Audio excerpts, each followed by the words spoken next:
Hi, it's Brent Abel here, Web Tennis, and this is the answer to What's the Right Shot, episode number 6. And we've really had a lot of, really great shot choices on this. And so what I want to do is kind of take this through to the point that we stopped the question video.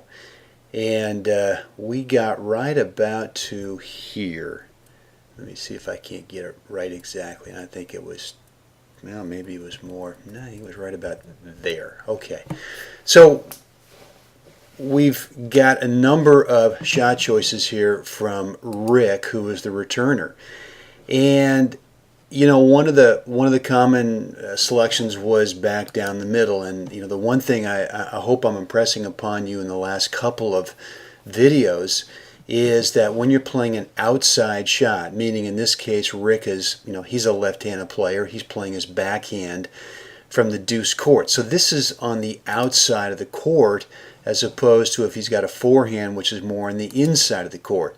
And if he's got, if he's got an inside shot here, then yeah, this area here is open. But if he's having to play a backhand, which we know he is, if he tries to go here, the direction is really risky that it crosses right in front of Rodrigo here, the player in red, and the risk is just too high.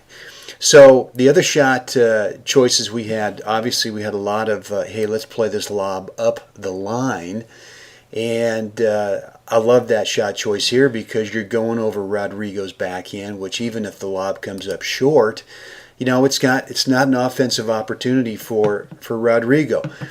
The other one was obviously, well, let's take this and slide it, slice it, chip it, get it down low to Brian's feet, the server here, and Brian Corey over here is probably looking towards his partner to see if that's what he's going to do, and if so, he's going to go ahead and close.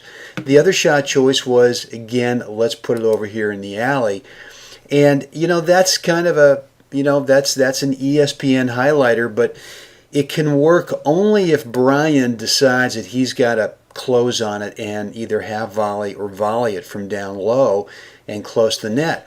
If he's smart on this, he's going to quickly see the shot direction from here is going over here. He's going to move laterally and and really kind of hope that this ball is going to bounce up a little bit, where if it does, now Brian over here is initially going to have to cover his alley.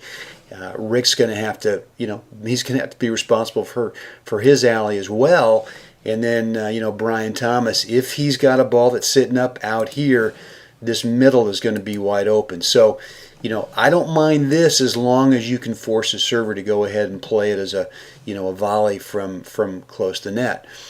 The one shot that no one really talked about, and this is a shot that takes major practice, takes major confidence, and you have to know what the tendencies here are for this net player. If this net player loves to close, then this shot is not going to work, in which case you wouldn't want to try it anyway, and the lob would be available. But let me just show you here what Rick does, and this is a shot that works if you've got control. What he does is he slides it down low and he closes. So right now Rodrigo, could be, really distracted by the fact that he knows Rick's closing, he knows that Brian's here, and this is a nasty shot opportunity, especially if you're not watching the ball.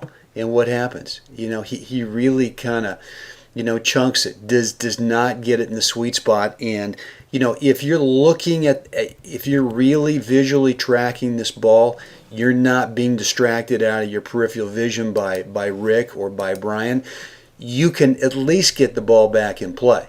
But obviously I can't tell you for sure, but my hunch is that Rodrigo's peripheral vision is really overtaken looking at the ball, and it just gets framed.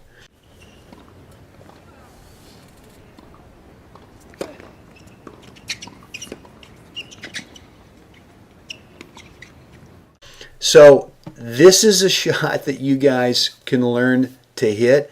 It does take obviously a lot of practice, and it really works best if you do what Rick does, which is to play it as, it's really played as an approach shot. You know, it's played as a little chip approach, and Rick is totally committed to coming in. Totally committed to moving forward. Whatever Rodrigo gets back, let's say this shot goes back. You know, is this not like the biggest cavern in the whole world? Well, it is. So, again, this is a great shot selection. It doesn't work if you've got this guy who is constantly closing, but it does work if you know, you've maybe established in his mind early on, and let's say that, you know, this is early in the match, and that Rick is going to show the shot that a lot of us have right here sort of picked, which is a lob. So if Rick has shown that lob a few times, then this shot that he plays is absolutely going to be open. And so there you have it. I want to hear from you right below the video. Let me know your comments. Looking forward to hearing from you. Have a great day out there.